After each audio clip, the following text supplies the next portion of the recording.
since we have new members and we're going to be doing appointments of chair and vice chair, I have the duty and responsibility to start the meeting until the chair and vice chair are elected.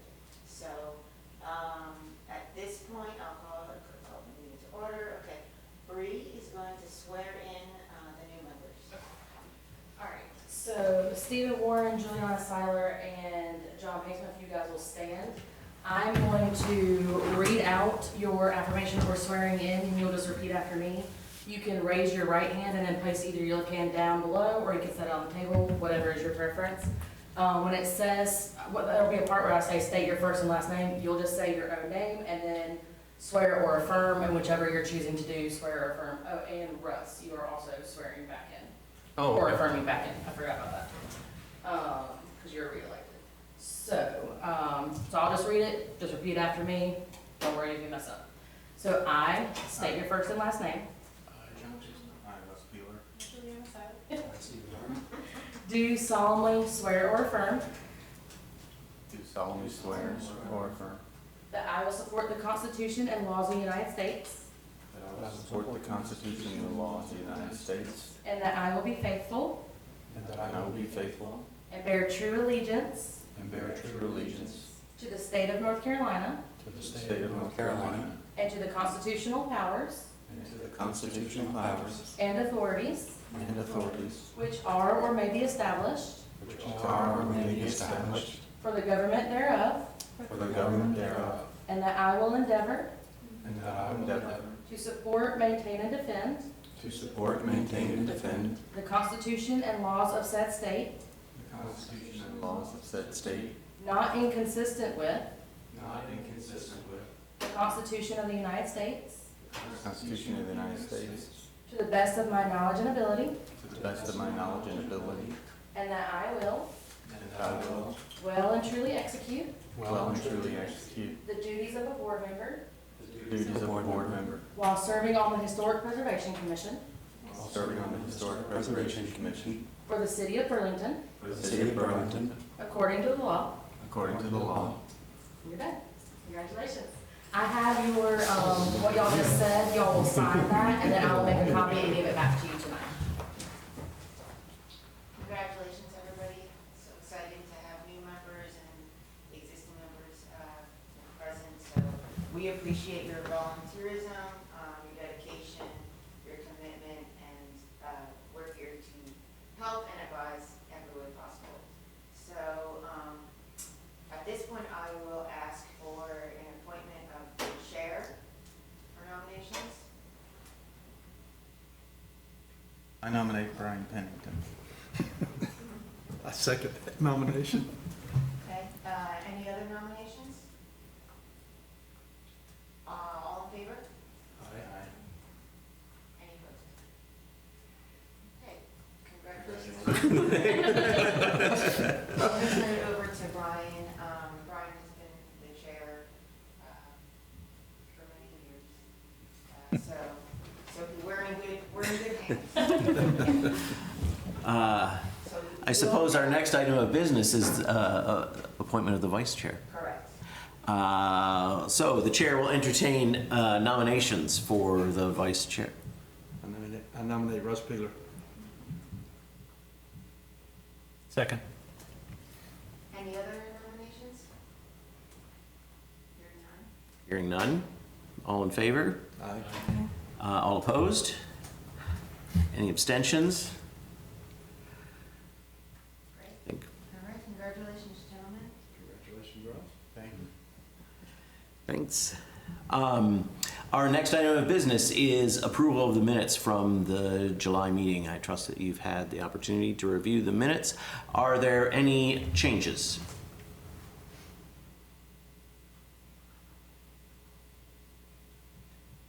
Can I have a motion to Make a approve? motion to approve the minutes.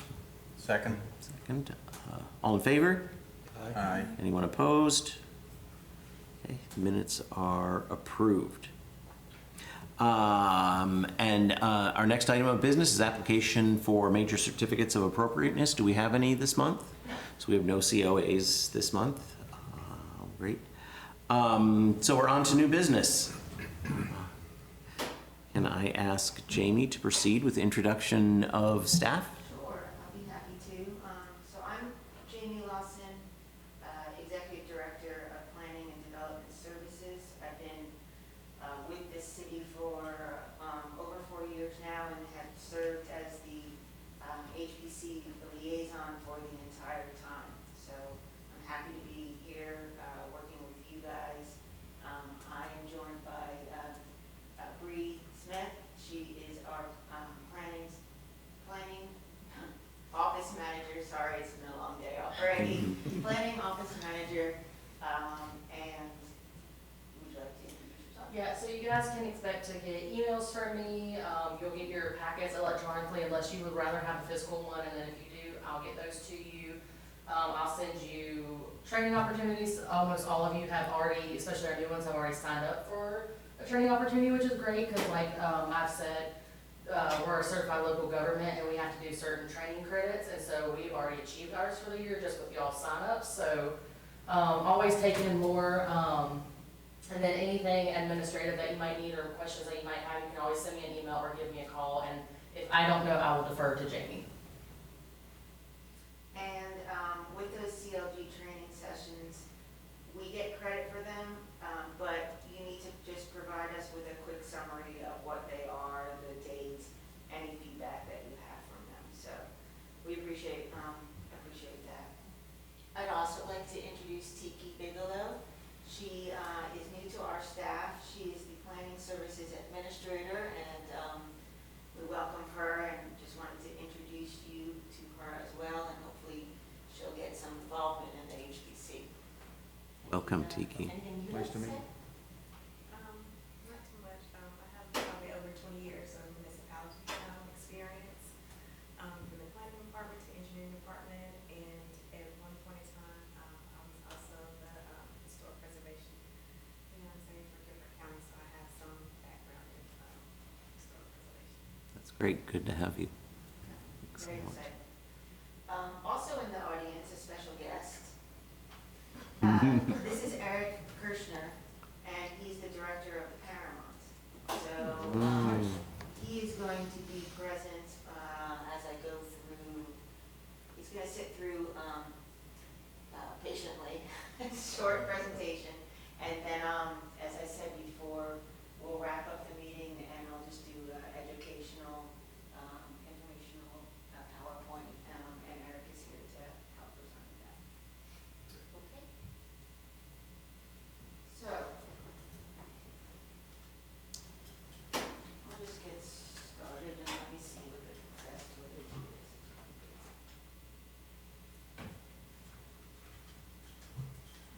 this. This is not our typical meeting. We're doing this type of a session. We've done it before with other board members when they have started. And it's really kind of an overview of what the HPC is, what your roles and responsibilities are, the type of things that you'll be involved with, the resources that you need to become familiar with. So, considering we've got a mix of new and old, we're just gonna dive right into it. And the training sessions that you also take, they'll go into more detail as well.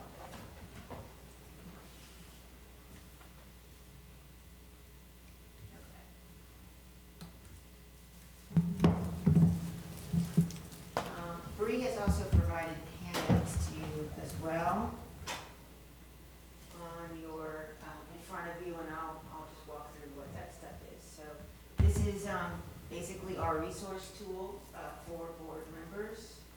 Let's see. Okay, the information that's provided to you tonight in front of you, there's a list of staff contacts. There's a link to our Unified Development Ordinance, and also a link to our YouTube page. The city has a YouTube page, and you'll find there all of the recordings of our meetings, as well as city council, work session, planning and zoning commission, and board of adjustment. You'll also see the calendar for this year remaining, and then sections of our Unified Development Ordinance. That's sort of our overview of policies and procedures and zoning regulations. But included in that is the authority of certain or one of the boards that's included in our HPC, you'll see printed out, there's the authority section, the certificate of appropriateness section, and also the local historic overlay district. You also have a COA flow chart that kind of outlines the different steps depending upon the types of work that somebody wants to do and how to process that, as well as the type of matrix. So just as an overview, I'm going to try to go as quickly as possible, but I want to make sure that I'm covering everything, so at any point you have questions, just stop me. This is also being recorded, and it will be put on the website as well, so you don't have to feel obligated to take notes. We're going to be talking about your roles and responsibilities, the applicability and the areas that you oversee, the type of work, the application requirements, and overview of the design standards.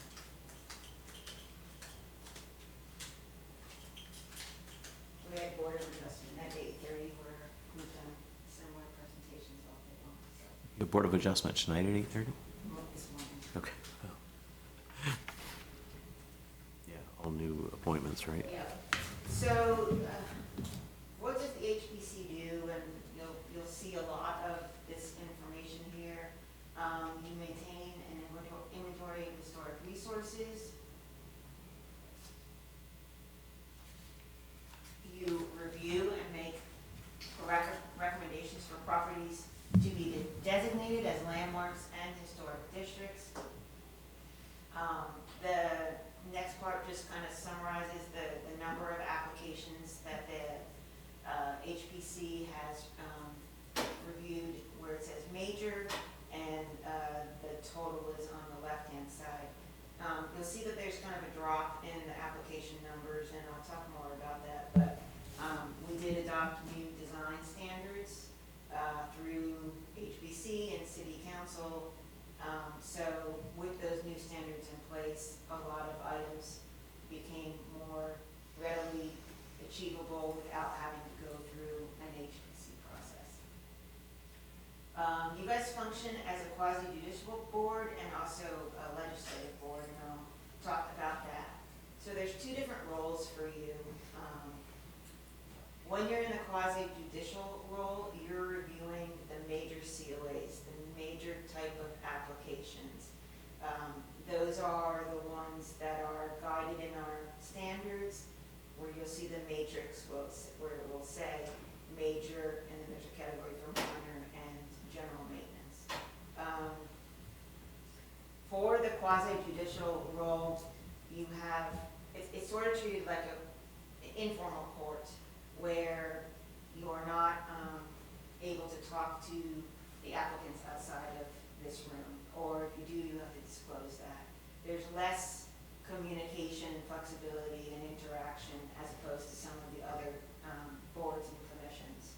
There is also a notice requirement, there's a hearing per se, we swear in evidence, and there's a voting process, a notice of the decision through a COA, and then there's also an appeal process. So that's the quasi-judicial role. And then you also have an advisory role, where it's a legislative role and a legislative process. Those are where you're undertaking an inventory of historic properties, where you are making a recommendation for a historic district or a landmark, where you're preparing or working on new standards. These are all advisory roles. And through the advisory role, we follow the UDO process. Any questions on that?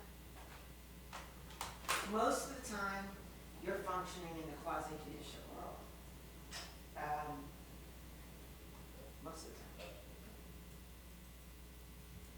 So this slide just illustrates our local historic districts. We have two of them. We have the West Davis Fountain Place Historic District, and that was established in 1987. There are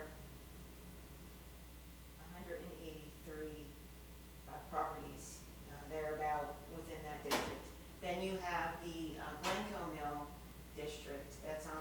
way up in the northern part of the city, across from the Hall River. And that was established in 1999 as a local district, and there's 47 properties there. In addition, you also oversee applications or improvements for the local historic landmarks. There are 6 of them.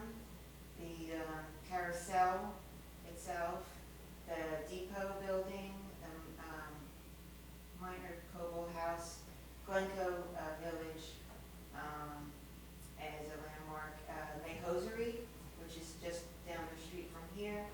And then most recently it was Pickett Hosiery, which is off of East Webb, was designated a landmark site.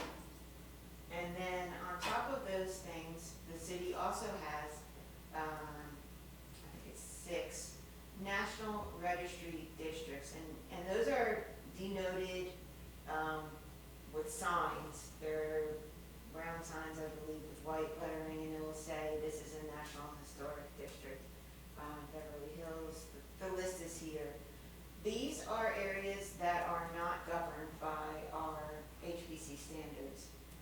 There's no rules or regulations unless a property owner has applied for grants, and then there's some oversight on what they can do and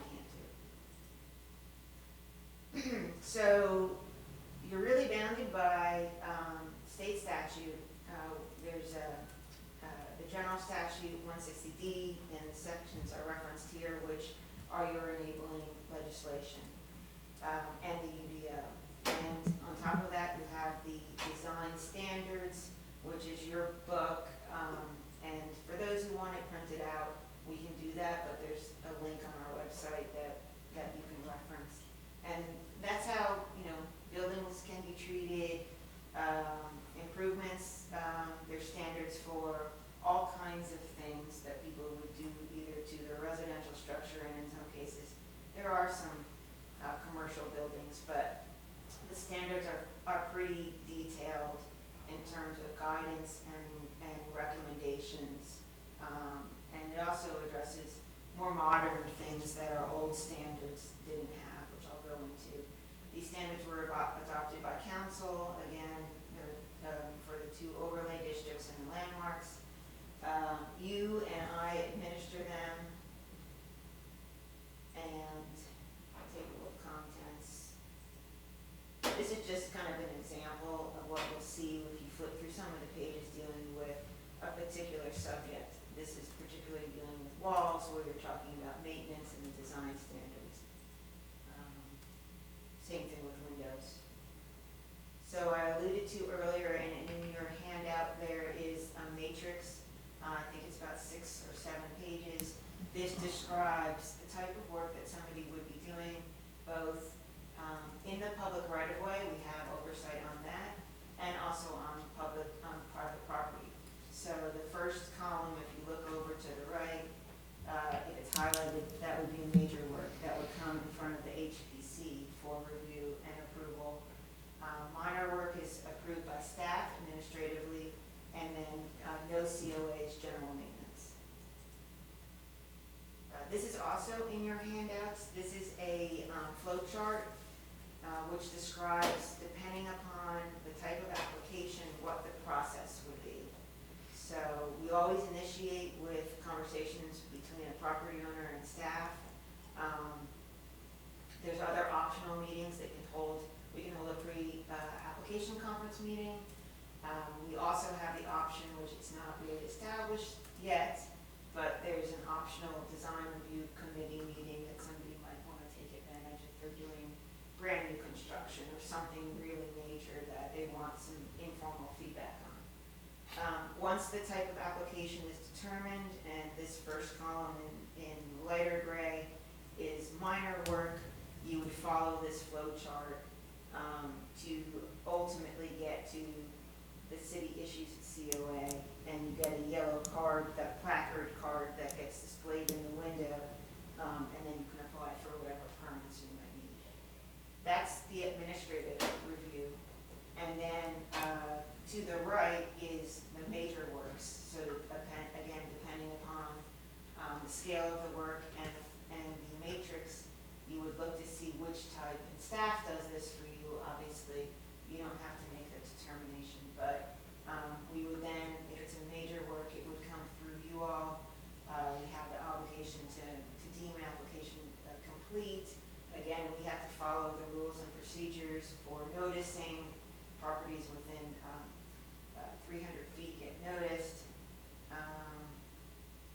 We have to follow our rules and procedures, following the quasi-judicial requirements. Normal maintenance, there's no COA required, and there's no oversight by city staff. Okay, so this just kind of goes through each one. I'm not gonna read all of this stuff. Again, this will be available on the website, but it just gives you more insight on what would be a typical normal maintenance type of work.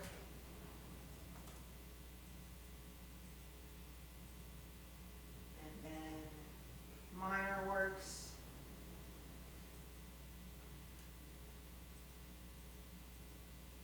And then the major works. Those are really more like brand new construction.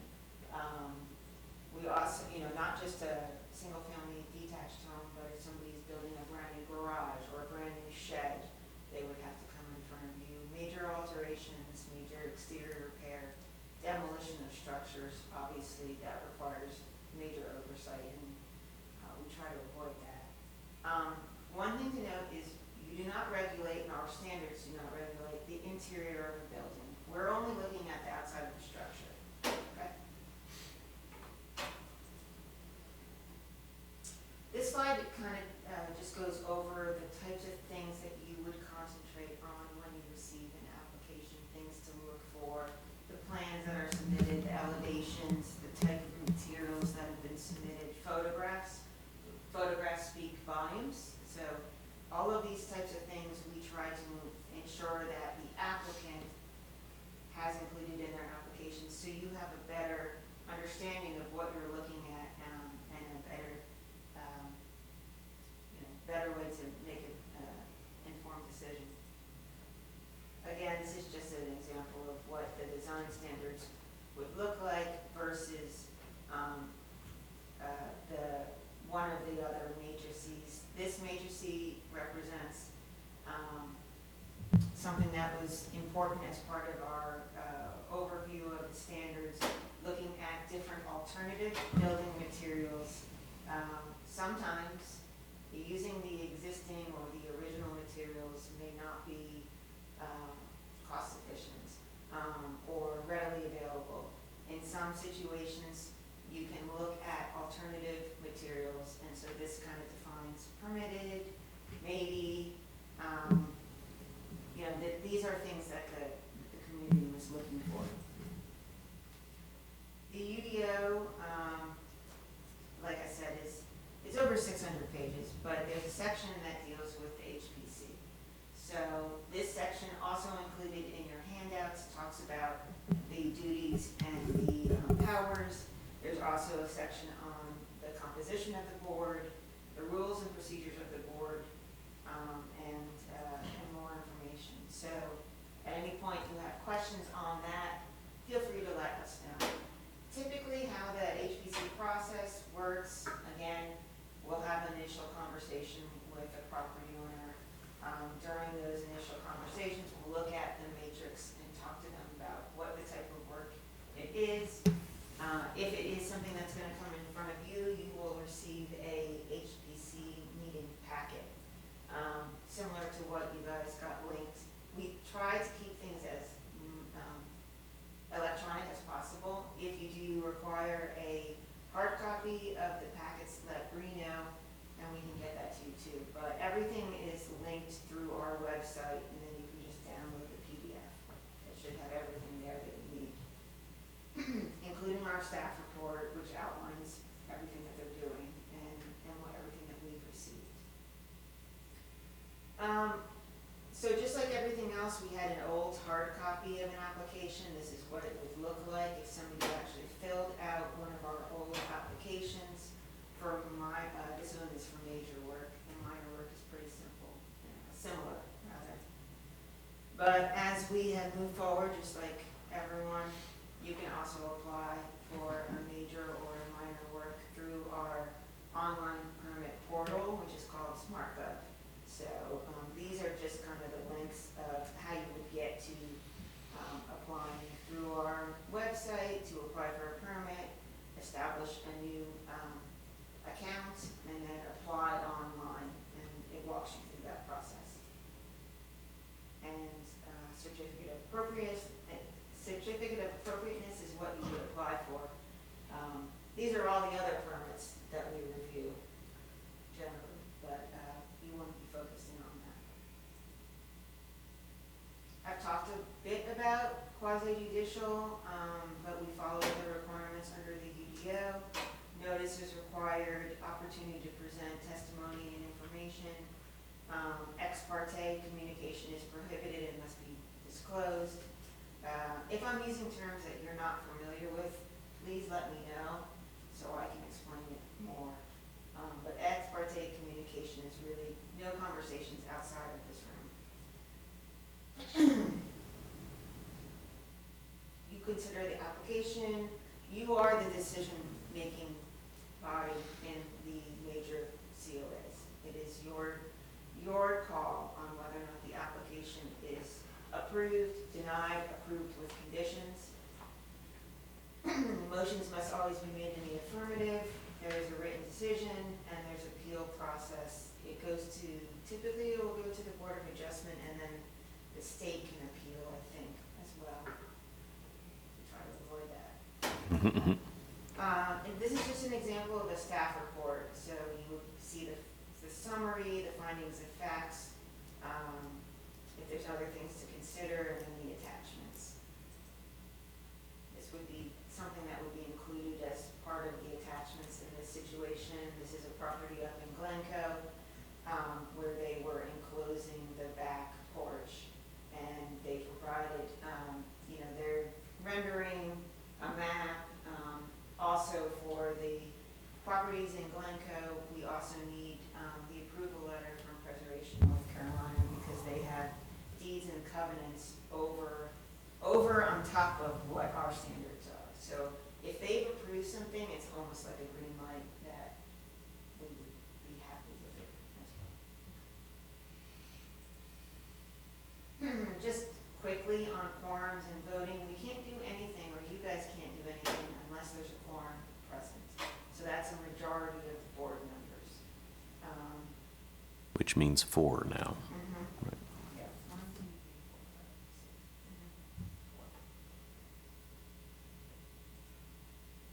Conflicts of interest. If you feel like you have a conflict of interest, this slide just summarizes what that could potentially be.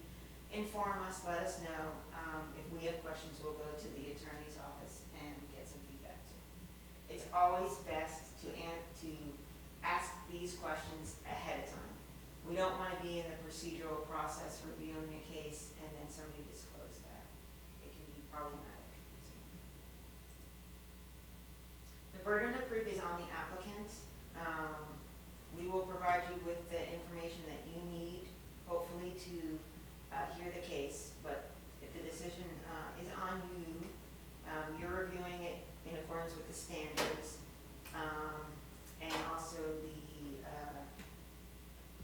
designation of interior features, 160D 947.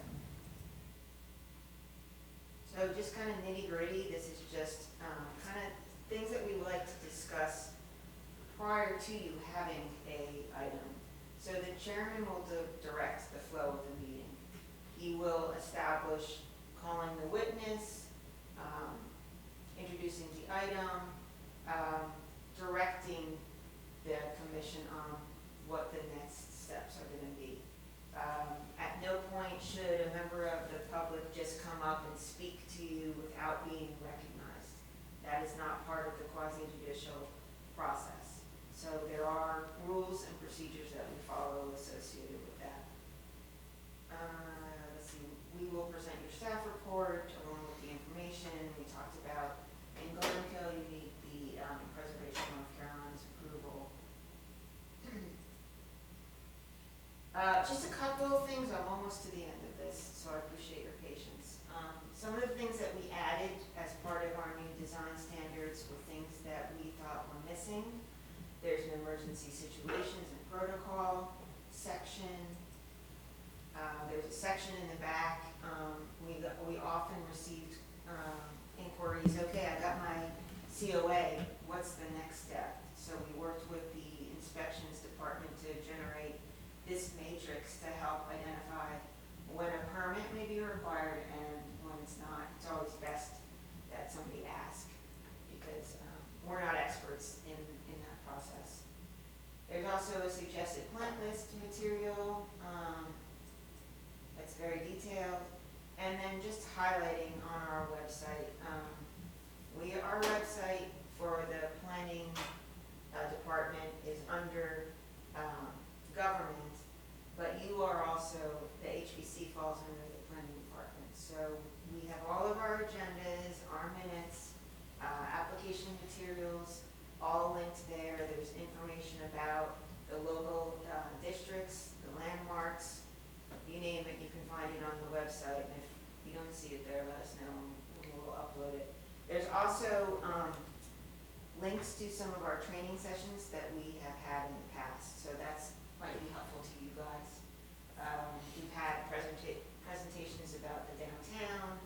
We have had presentations with various guest speakers. It is our job, as well as hopefully your job, to educate the community on the HBC and the benefits of historic preservation, what our assets are, so that they remain intact and are not depleted. This is just an example of one of the seminars that we did last year. And many of our seminars and programs are funded through that CLG grant program that we're luckily part of. I covered a lot. That was, yeah. Thank you, Jamie. Got a lot in. In a hopefully short period of time. But again, we're here to be a resource to you. Take advantage as much as possible of the training sessions and of staff, and also of members who have been on the commission for a while. They will be your best resource too. I wonder if we can just have commission members, new and returning, introduce themselves, one another. So, I'm Brian Pennington. I've been on the Preservation Commission, I think, 6 years now.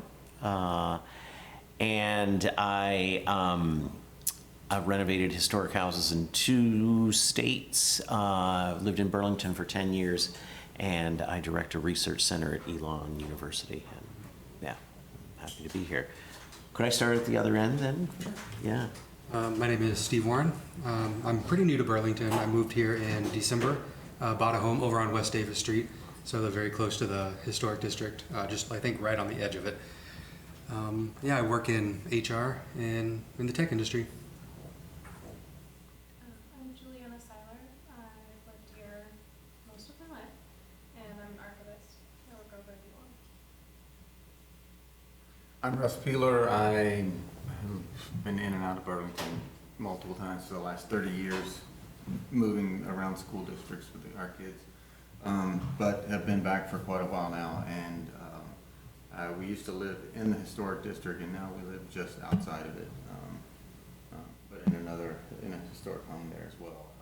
I work at a company called RTI International in RTP. I do PTSD treatment research. Great. I'm Mike Williams. I've been, like Russ, in and out of Burlington since '89. I am a reinsurance broker. Been doing that for longer than I care to say. And I've been on the commission here for a little over a year maybe, year and a half. John Paceman. I've recently moved to Burlington in January, but my wife's family been here 50 plus years. So they've been here a long time. We're thrilled. We live on Edgewood, but on the opposite end, as far away from the historic district as you can get, just about on Edgewood Avenue. But I've restored 2 old houses, a 1927 Tudor up in Montclair, New Jersey, and more recently, a 1925 brick craftsman in the village of Alamance, which we sold to move over to Burlington. So. Wow, wow, And now we're in a 1958 mid-century modern. that's great, on Edgewood. Yeah. Yeah, on the Church Street end? On the, yeah. Thanks, new members, for your service, and returning members for sticking around and continuing to do this. And thanks to Jamie and Bree for putting together this presentation. I'll say only for a moment to the new members, the principal business of this commission has been to review major certificates of appropriateness. And for most of mine and Russ's time on the commission, this occupied a whole lot of the commission's time and attention. Jamie talked about the revision of the design standards that this commission participated in, the city of Burlington approved 2 years ago, as a result of which we saw what appears to be a dramatic drop in the number of major COAs. The standards themselves, that is to say the rules about what one might consider doing or not doing to their properties, didn't change all that much. But a lot of the feedback the city was receiving prior to the design standards revision was that the standards were unclear. It was unclear what somebody could do on their own, what somebody could consult with city staff and get approval for in a minor application, and what had to come before the Historic Preservation Commission. I would guess that the clarity of the new standards has a lot to do with the reduction of those applications. And of course, all of us have speculated about and can't really draw any firm conclusions. But in the last 2 years, of course, factors like inflation, building costs, interest rates and so forth, the pandemic, all of these things surely are also factors in all of that. So maybe we're all waiting to see, like, if there's any kind of rebound in those applications. Yeah. So as a result of that, we've been focusing more on education. That's right. Yeah. Because Yeah. that, we've had such positive results from the update of the design standards, and we want to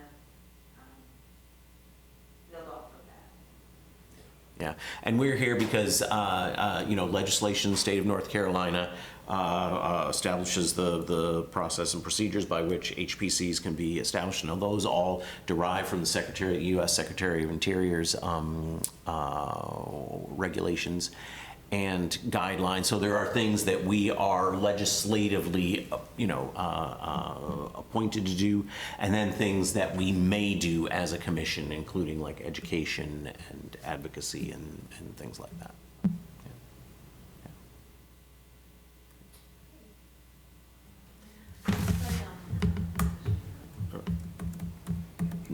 Okay, just on I think I may have hit on this or may have forgotten in my notes, but in any event, on an annual basis, we submit a report to the State Historic Preservation Commission. It's our annual report. We're required to do that. So if anybody wants to see copies of them, it's pretty general information, just kind of summarizing the members of the board and commission, the type of applications, the training sessions, different things associated with what you're required to do on an annual basis. And then the state reviews that report, deems us certified or not. Luckily, we're all certified in Oklahoma here. And then we can still apply for the grants and be part of, a small selected number of CLGs in the state. So we should be very proud and lucky to have that. What does CLG stand Certified local government. for? What does that mean? It means that the city has gone through the proper, I think initially it was applied for, so see jurisdictions trying to apply to become a certified local government, but you have to have certain roles and responsibilities, the education, the training, all of it, and meet the requirements under the CLG to be certified as that, and there's different benefits that you would reap as a result of it. There was a process that Graham was going through a few years ago to become, was it called a downtown area? That is different. Okay. Yeah, so our downtown, which we are generally part of here, is not part of our local historic district. Just outside of the downtown is, where we were referencing before, but there's no regulations in the downtown dealing with, historic, restoration or standards. Any other questions? Are we on to other business? Mm-hmm. All right. Minor certificates of appropriateness, were there any this month? None So- were included in the packet. So for new members, minor certificate of appropriateness means a property owner has applied to the city to make renovations to their property, and they are doing things that city staff themselves can approve that don't have to come before this commission, but the staff reports on those to us on a monthly basis. Yeah, and I should not have misspoke and checked this spreadsheet. So we did have a number of minor COAs, and you'll get those in your packet next. For next month? Okay, great. Could you talk about Copland Fabrics? And maybe it's helpful also to tell new members about landmark designation and what specifically that means. Okay. So Copeland Fabrics, that's, again, up in the western part of the city. It's an old mill, not sure what year it was established, but there was an applicant, well, still unclear exactly who it was, but somebody submitted an application to the state for the site to be designated as a National Registry property. And in doing so, one would achieve tax credits, essentially. Again, there's no oversight on those properties. So as part of that process, we received a letter from the state that was indicating to that effect. The HBC made a recommendation. That went to the state. They went through their nomination committee, and ultimately the site was approved as a national registry. So that's also included in your packet, and just informational. There are other sites that have gone through the local landmark designation where the site is either because of a particular occurrence that happened, or the features on the property themselves are merit of designation as a landmark. And so that process also comes in front of you guys. That's more of the legislative process as opposed to hearing the major COAs. And an applicant solicits that primarily.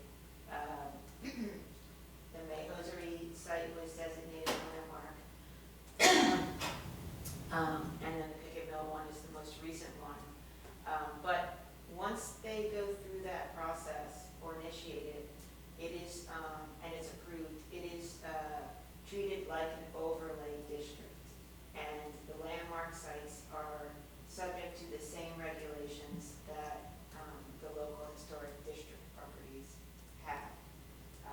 You make the recommendation, the item will go to the Planning and Zoning Commission, because they deal with rezonings, and then ultimately the city council approves or denies a landmark or a rezoning. And in our area, in at least my time here, these applications for landmark designations have tended to be about mills, right? And the tax credits signal somebody's intention perhaps to develop the properties, and those development plans come to us, and you know, we look them over and work with the owners there. So Pickett was approved maybe 2 years ago, 1 year ago, and now Copland Mill. So yeah, exciting potential development for the city. And Pickett Mill is also has applied for the rezoning process too, because the property is split zoned. Ultimately, the developers of the property, who are also the developers of May Hosiery, they want to restore the property and create apartments there. The current zoning doesn't allow for that. So they have applied to the city for a rezoning. It has gone through HPC and also through the Planning and Zoning Commission. It has started with the council in terms of establishing a date, but it has been continued several times. In fact, it will be continued again if the council decides to do that next week. But we're hopeful that that project will move forward and be a economic catalyst for that area. Yeah, and if you don't know Pickett Mill or Copland Mill, these are applications. I mean, these are properties that will surely come before us again. They're great sites to look at. Copland Mill is out down the Haw River, in a place that you might not have guessed is in the city of Burlington limits, but yeah, exciting potential developments. Is there any other new business? Can I have a motion to adjourn? Make a motion to adjourn. Like- All in favor? Aye. I think we're.